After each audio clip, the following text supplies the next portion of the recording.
सम्भाषणसन्देशसंस्कृतमासपत्रिकायां प्रकाशितानां बालकथानां ध्वनिप्रसारणम् इदं बालमोदिनी इति। जिह्वालम्पटः साधुः। कश्चन साधुः अरण्ये वसति स्म। सः एकाकी भूत्वा निर्जने स्थले उपविश्य तपस्याम् अकरोत्। तस्य एषा तपस्या सर्वत्र ख्याता अभवत्।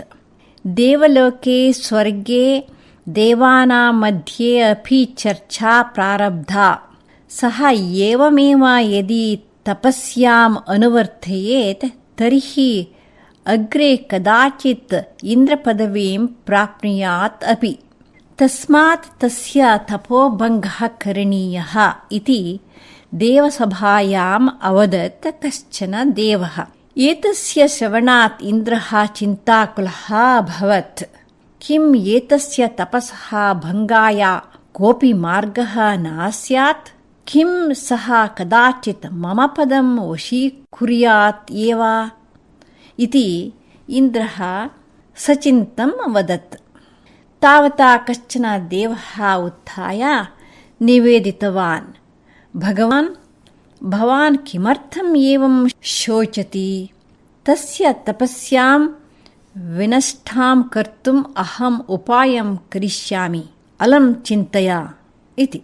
ततः सः विविधैः वचनैः इन्द्रं समाश्वास्य पृथिवीं प्रति समागतः।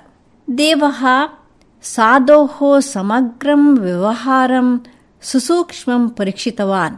साधुः प्रतिमासम् एकवारम् एव गुहातः बहिः आगत्य वृक्षस्य फलं खादति।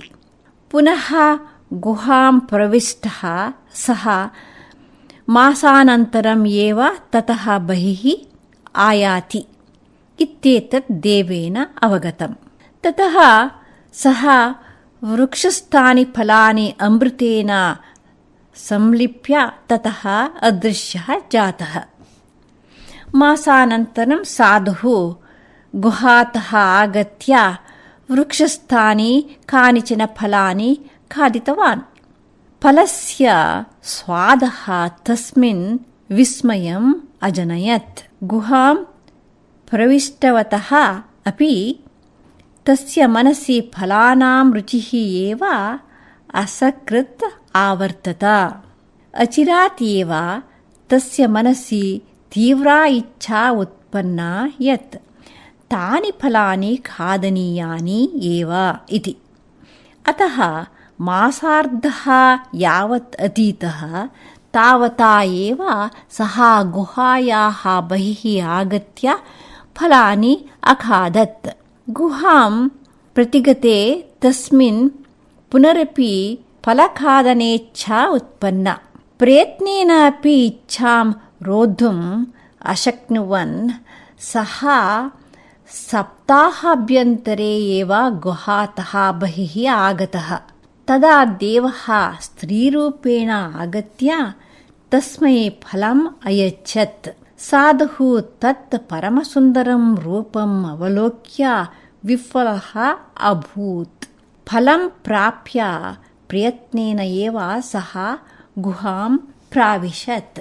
अल्पे एव काले प्रबला इच्छा तस्मिन् उत्पन्ना यत् स्त्रियाः तत्रूपम् अवलोकनीयम्, फलं च खादनीयम् इति।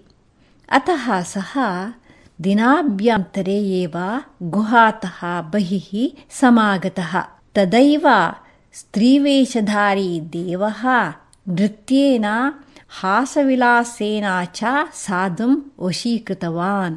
तां स्त्रियं द्रष्टुं साधुः आदौ प्रतिदिनं ततः दिने पुनः पुनः च गुहातः बहिः आगतवान्। गुहां प्रति गमने तपसि प्रवर्तने च तस्मिन् अनिच्छा उत्पन्ना। एवं सः तपोभ्रष्टः जातः। अन्ते देवः साधोः भर्त्सनां कृत्वा प्रयत्नेन आसादिता तव तपश्शक्तिः मोहवशात् विनष्टा जाता इतः परम् एवं मा कुरु प्रयत्नेन पुनरपि तपः आचर मोहवशगः च मा भूः इति बोधयित्वा देवलोकं प्रतिगत्य इन्द्रं सर्वं कथितवान्।